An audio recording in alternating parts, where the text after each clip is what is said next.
So guys, another vlog, another day na naman po tayo. So Saturday yung araw na to na pag-isip-isip namin na magtapon ng basura, malapit lang sa amin yon, kaya napaaga yung gising namin. Nakikita nyo pa nga yung mama ko is nagwawalis na, and napag-isip-isip ko habang wala pa akong ginagawa, magluto muna ako ng uulamin nila para sa trabaho nila. So magluluto nga pala ako ng napakasarap na laing or daing, hindi ko alam kung anong tawag dyan pero masarap siya. So 4 lang niluto ko kasi hindi pa naman gising yung mga kapatid ko para lutuan ko ng almusal. 4 lang yung niluto ko kasi kami lang nila mama yung gising dyan, kasi napaaga yung gising namin dahil sa pagtatapon ng basura na napakarami. Yung daing pala na yan is bagay sa sibuyas, soy at kamatis. Siyempre hindi yan mawawala. Masarap siyang isaw-saw tapos mapaparami ka pa ng kain. E di busog ka na, umaga pa lang. Anyway, yung mga hindi pala kumakain nito, pasintabi na lang po kayo, pero masarap po talaga eh. Kapag natikman nyo, itry nyo pong tikman, pero depende po yan sa inyo kung gusto nyo pong tikman. Pero yung mga hindi kumakain, pasintabi na lang po. So tinalikod ko na pala kasi toasted na yung nasa likod niya. Dapat nga inuna ko yung itlog dyan bago yan eh. Pero anyway, hayaan na lang natin. Ilagay na natin sa paglagyanan. And sunod na natin yung itlog. Babasagin na natin ang itlog mo. Char lang. So isinunod ko na yung itlog and nilalagyan natin na ng napakasarap na asin, of course, yung pampaalat.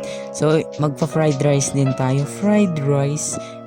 Yung fried rice pala is isusunod na natin, and niluto-luto ko lang dyan. Konti lang yung niluto ko kasi parang almusal lang naman nila, tapos magbabaon na lang sila ng yung luto talaga na rice na hindi fried rice. As you can see, hindi ko dinamihan yung pagluluto ng almusal kasi hindi pa naman po gising yung mga kapatid ko at maaga pa lang po yan.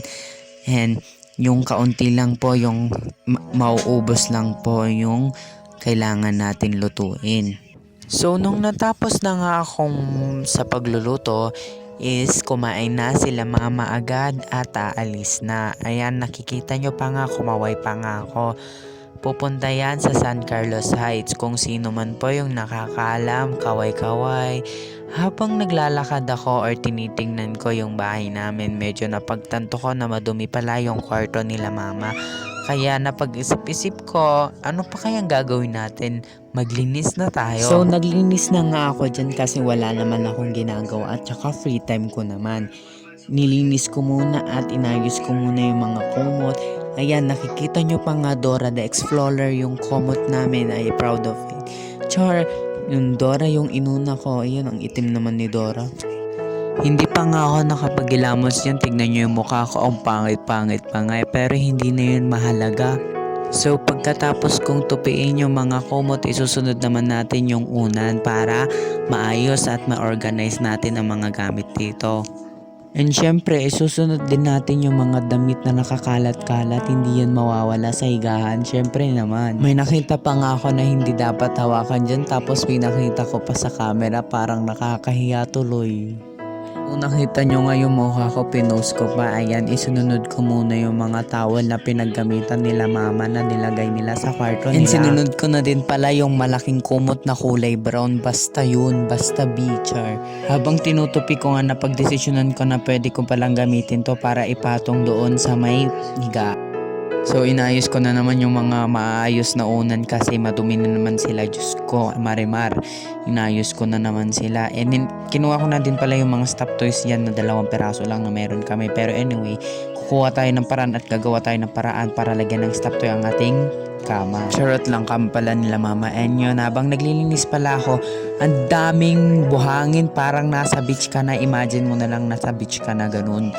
Sana na-imagine nyo yung na-imagine ko. Diyos ko, marimal, inaapak kasi nila yung mga paa nila dyan kapag nakakaapak sila dyan sa kama na yan. Kaya maraming nakakana buhangin. Marami akong nakuha dyan, parang nasa beach ka na talaga eh. Hindi na yun mahalaga, ayusin na natin muna yung mga unan at saka mga kumot at yung stop toys. So inilayo ko muna yung mga kumot at saka mga unan kasi baka marumihan na naman, uulitin ko na naman. Kaya inilagay ko muna sa isang place. Kaya ayan, inulit ko muna yung paglilinis. Marami talagang buhangin guys, parang nasa beach ka sa talaga. Huwag mo na yung pansinin, hindi yun mahalaga. Kung ano yung nasabi ko kanina, nagkamali man ako, nobody's perfect, di ba? Yung damit pa nga ng kapatid ko yung ginamit ko dyan kasi wala na talaga akong magamit na ibang pangpagpag. Medyo marumi din naman kaya ayan, kinuha ko na yung mga kailangan. At ilalagay na natin sa may kama. Kinuha ko lang yung mga yan and aayusin din kasi natin siya guys. Kaya kinuha ko yan.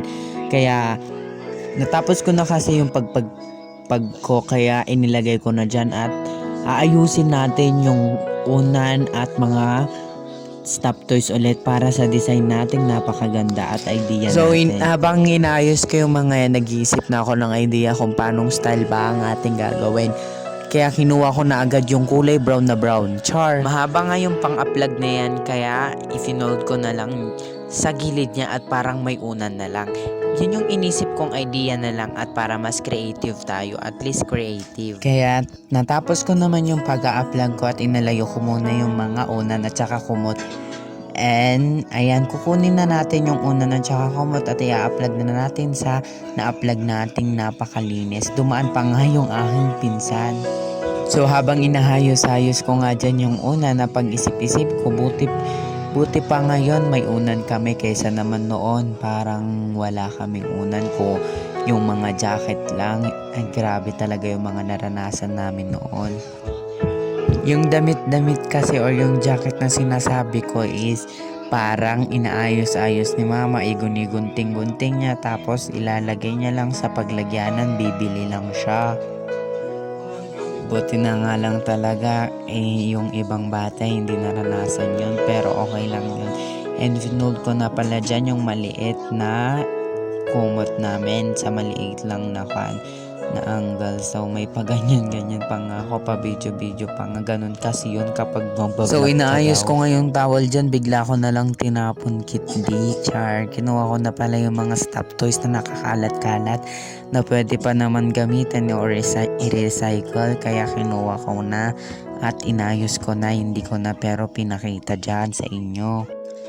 And inayos ko na din dyan sa kama yung stop toys para ma-organize and recognize. Huy, recognize. Yan, inayos ko na siya. Inuna ko muna pala yung mga maliliit at ilalagay ko na lang sa gilid yung malalaki. Kasi yun naman yung madalas na niyayakap nila. Sana all na lang niyayakap. Anyway, hindi na yun mahalaga basta't maayos natin ang ating kama. Char, kama pala nila mama. And inayos ko na dyan ng maayos and finix ko siya talaga ng maayos. And nakikita nyo dyan may pa-blow-blow pa nga ako and I turn off the camera. Turn off. Medyo pagod na nga ako dyan sa time na yan, pero go pa rin tayo. Wag na wag tayong susuko. Dahil kapag susuko ka, which means talo ka. Laban lang ng laban sa mga pagsubok nating dinadahas or tinatahak, and fight lang po and always put God first. Anyway, sinunod ko na din po pala dyan yung damit para tupiin ng maayos. Nakikita nyo pa nga dyan, nakakita pa nga ako ng white na pang design na naman. Nagkaroon patuloy ako ng idea at napakasaya ko. May nilagay pa nga ako dyan sa ulo ko kasi pinagpapawisan na talaga, hindi ko na talaga kaya yung pawis, pero okay lang yan, at least nag-e-exercise ka naman. Hindi din pala madali yung mga gawain ng magulang o yung mga asawa nyo dyan sa bahay or sa iba't ibang bahay. Mahirap din pala kasi lalo na't kung paulit-ulit kayong nagkakalat, kaya wag na wag natin sasabihin na walang ginagawa yung mga magulang natin o asawa natin sa tahanan natin kasi lagi silang naglilinis kasi ayaw nilang may madatnan kayong madumi sa Yes, may nakita nga pala akong dalawang paint yan. Nagkaroon na naman ako ng idea kasi may i-design na naman tayo sa kwarto nila mama. Napagkon ko din sa kwarto ko sana ilalagay yan, kaso walang pako na paglagyanan, kaya dyan muna temporary lang naman. Inayos ko na din pala yung Jorabox nila mama para paglagyanan ng mga damit nila at hindi naman madumi. Para ma-organize naman kasi nilinisan mo ngayong kama, paano naman yung Dorabox nila useless yung paglilinis mo. And tinali ko na din po pala dyan yung cortina. At para medyo maayos, medyo nag-iisip nga ako ng ilalagay sana dyan sa wall. Kasi ang pangit niya talagang tignan, pero mas napagtanto ko okay na yan kaysa naman So ito na magpahan pala pa yung ako. final, and mahirap talagang maglinis. Medyo pinagpawisan ako dito. Hindi lang kwarto yung nilinisan ko, and sa labas din yan sa buong bahay. Kasi tulog pa nga yung mga kabahay namin. Basta yun. And ito na yung final. Hindi pa nga yan medyo kulang pa nga. Pero okay na yan. At least sana ma-appreciate na lang nila mama ang ginawa kong yan. Sana nga yung pala yan is inayos ko talaga yan, yung final niya, and I hope na gustuhin nyo. And sana ganyan din yung ginagawa nyo sa bahay nyo, maging masipag kayo, and kahit sa Sabado lang and kahit sa Sunday gawin nyo na yung mga assignment na kailangan nyo. Hindi naman kasi require na dapat ganto ganyan, kailangan naman ito lang naman kasi may tutulong natin sa mga magulang natin. Kaya yun na lang gagawin natin, maglinis na lang tayo. Kaya nga napagod pa nga ako sa paglilinis, kaya kumain na tayo. Diyos ko, Marimar. So maraming salamat, Marimar.